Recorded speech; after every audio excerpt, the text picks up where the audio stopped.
So my brothers and sisters, inshallah very soon I will be concluding this topic. So what meant my main point was that if we see the Muslims who came to Islam at the time of Rasulullah and the people before, how they were before, and now how the Muslims are today, this shows that Muslims have become the people during the time of Rasulullah, the people in the Jahiliyyah Muslims have come back to the same thing.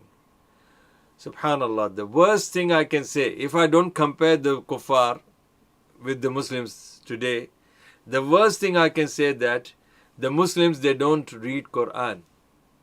Wallahi, my brothers and sisters, honestly I'm saying, if you don't know the Quran, then I think you don't know Islam.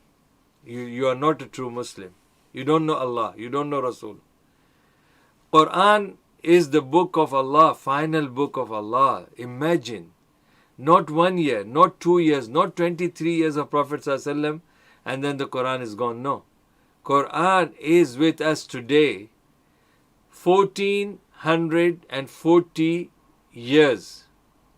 1440 years, and this is the month of Ramadan, which is 9 months again. 1440 years, 9 months and 24 days today. Quran is with us.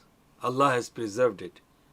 Give me one example of any book in the whole world that is looked after for so many years. Again, I'm repeating. 1440 years and 9 months and 24 days, Allah has preserved this Quran for us. How many of us really take this serious? If we don't take Quran seriously in our life, then we are not to be called Muslims who believe in the Quran. Believe me, my brothers and sisters. So this is the right time. All that brother Ali, may Allah make your life easy. My brother Ali, all these calamities, inshallah, will go away from you if you become the slave and servant of Quran. You become servant of Quran.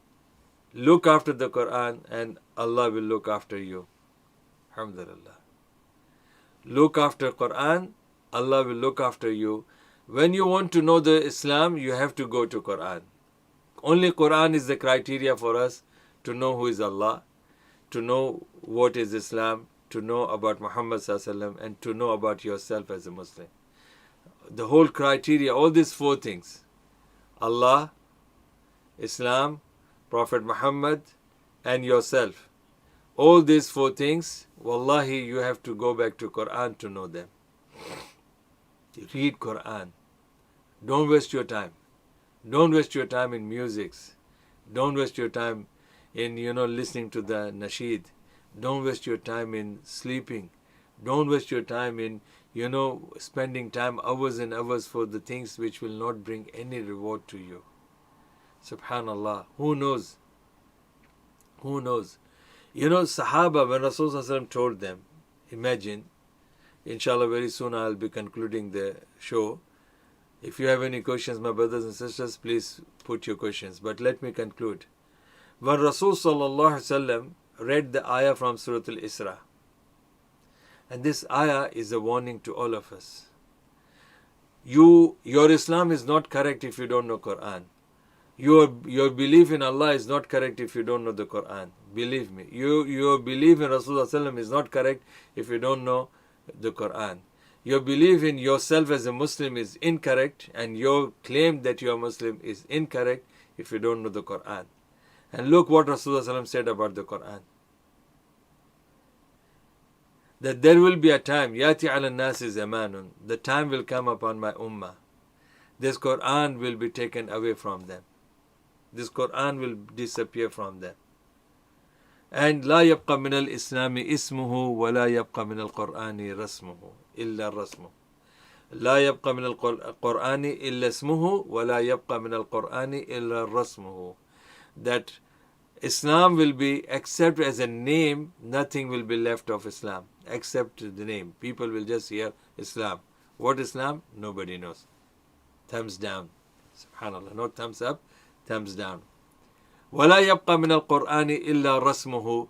And first stage of disappearing of the Quran will be, the first stage will be that Quran will be first preserved with the people in the form of scripts, manuscripts. The understanding of the Quran will be 100% totally will be gone out of the mind of the people. Nobody will know what Quran is. Only they will see the manuscript, the scripts, writing. Nobody will know that, what Quran is. This is the first step. Second step, Allah subhanahu wa ta'ala said in Surah Isra to Prophet Muhammad sallallahu alaihi wasallam, that if you don't respect the Quran, O Muhammad, you, Muhammad sallallahu alaihi wasallam, we will take away the Quran from your heart. Even from your heart, we will take away the Quran if you don't respect it. So Quran will go away from the hearts of the people.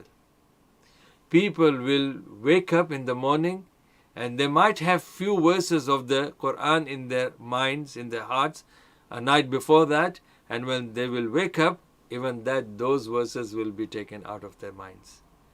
And then the third step will be the scripts also will disappear. They will have the Quran in their hands, but when they will open it, it will be empty pages, blank pages. Allahu Akbar. Blank pages. Now when Rasulullah said this, now see, I'm telling you this because I don't know how you will react to this. I don't know. How many of you will really be taking my explanation today seriously? I don't know. But subhanallah, I'm just asking, look at the Sahaba. When this was said to the Sahaba, Rasulullah said the Quran will disappear from you. The first thing the Sahaba said, Ya Rasulullah, how can that be possible? We eat by Quran, we sleep by Quran, we drink by Quran. We wake up in the name of, under the guidance of the Quran. We do everything that we are doing under the guidance of the Quran. We pray with the Quran. We sit and drink and eat and sleep. Everything is with us, is Quran. Not only that, we share this Quran with our wives. We share this Quran with our children. Everything is for us is only Quran. How can you say that this will go away from us? Rasulullah said to a Sahabi, you are dumb, as a joke. He said, you are dumb. Don't you realize the Jews and the Christians? Didn't Allah give them Torah and Injil? These were the books of Allah given to these believers. What did they do?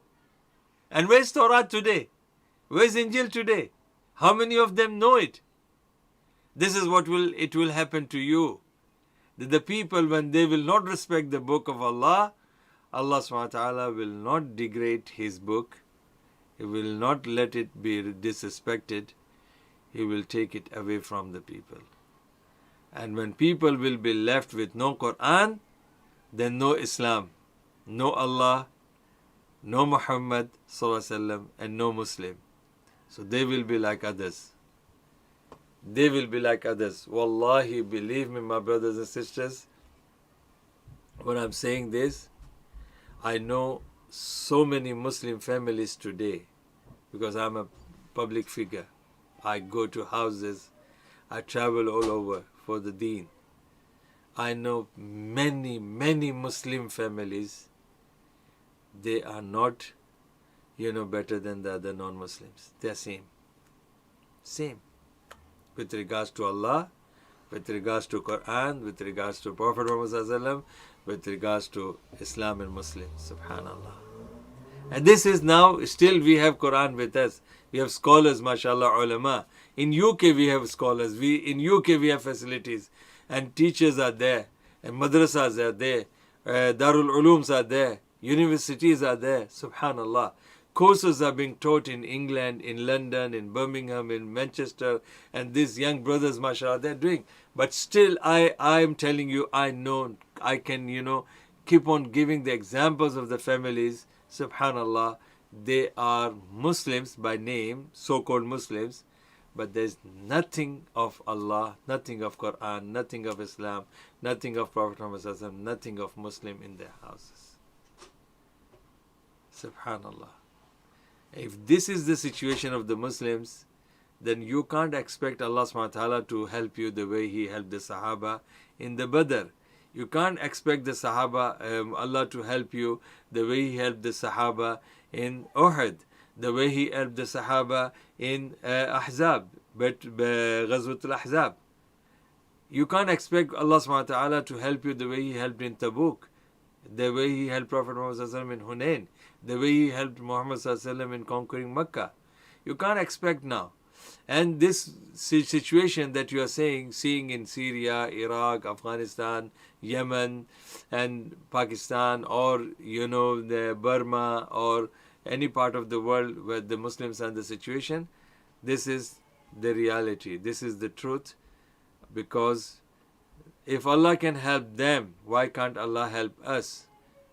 It's enough is enough. What more now the people can go through? We are going into hardship now. But why? This is because of these 4 things we don't have in us. First of all, the source is the Quran, which we don't have it. So we don't know Allah because we don't know Quran. We don't know Muhammad sallallahu alaihi wasallam because we don't know Quran. We don't know Islam because we don't know Quran. We don't know true Muslim because we don't know the Quran. So what else is left? No Allah, then shaitan. We'll be worshipping shaitan. No Islam, then we will be worshipping other religion, if we believe in any other religion. No Muhammad, then our ideal will be celebrities of the dunya, demons. Dajjal will be our celebrities, our role models. No Muslim, then it can be Yahudi, Nasrani, Mushrik, Kafir, Atheist. So these are the very simple things. Now you have to choose yourself where you stand now. Learn Quran to learn Allah. Learn Quran to know about Islam. Learn Quran to know about Muhammad sallallahu alaihi wasallam. Learn Quran to know about yourself as a Muslim. If you don't learn Quran, then good luck to all of you. Jazakumullah khair, my brothers and sisters. Sorry for today's this hard talk, but I have to tell you, we have to wake up, mashallah. We have to wake up. We have to go back to Allah's deen. Otherwise, just wait for Allah's decision. And this is not something which Allah is, doing it to us. It's Allah's system. Good will bring good, bad will bring bad.